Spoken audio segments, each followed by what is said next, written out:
Azərbaycan xalqının geyim mədəniyyətinin tarixi qədim və zəngindir. Bu mədəniyyət tarixinin içərisində kişi baş geyimlərinin xüsusi bir yeri vardır. Qədim abidələrdə də öz əksini tapır. Divan-ı Lüğət-i Türkdə biz görürük bunun izlərini. Məsələn, papağın qədim adlarından biri olan börk, orada bir neçə xalq geyiminin içərisində işlədilir.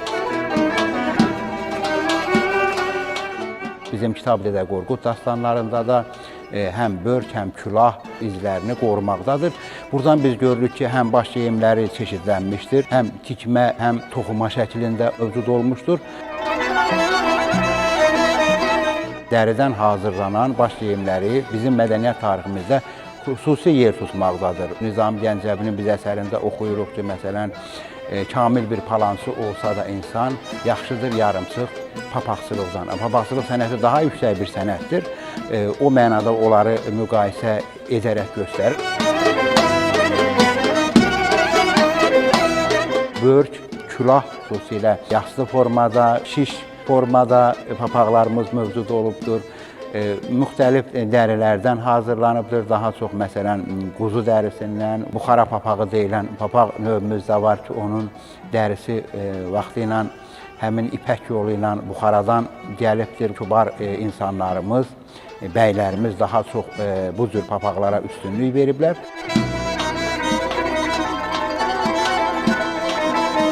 Papaq eyni zamanda cəmiyyətdə insanların müəyyən bir statusunu göstərmişdir. Bəzi bölgələrdə, məsələn, tutaq ki, Şirvan bölgəsi üçün, Qarabağ bölgəsi üçün xarakterik olan papaqlar da mövcud olmuşdur. Papaqların istifadəsi, həm onun hazırlanması sənəti qorunub qalmışdır. Milli papaqların 4 növü var. Qara rəngləri, qəhvəyi rəngləri, boz, bir də gümüş rəngləri var. Papaqlar növlərinə görə dəyişilir. Bu hərbiçilərin papağıdır, yəni qulaqlı formasıdır. Bu milli papağımızdır, hündürlüyü 12 santı. Bu da milli papağımızdır, Bakı şəhərinin əhalisinin giyindiyi, hündürlüyü 10 santı. Bir də Bakı şəhərinin əhalisinin çox giyindiyi köhnə papaqlardan aerodrom. Bir də belə yarıma papağımız var. Bunu ən çox il xadimləri qoyulur. Hər papağın özünün öz qəlibi var. Papaq tikmək üçün ən əsası dərimiz olmalıdır. Qəlibimiz olmalıdır, taxtamız olmalıdır ki, onu döyəcləmək üçün iynədir, qayçıdır, sapdır, metrədir. Atam papaqçı üçün 50 ildən çox bu sənətlə məşğul olub. 9 yaşından da mənə də öyrədib, qardaşıma da öyrədib. Çalışırıq ki, bu sənəti qoruyaq və yaşadaq.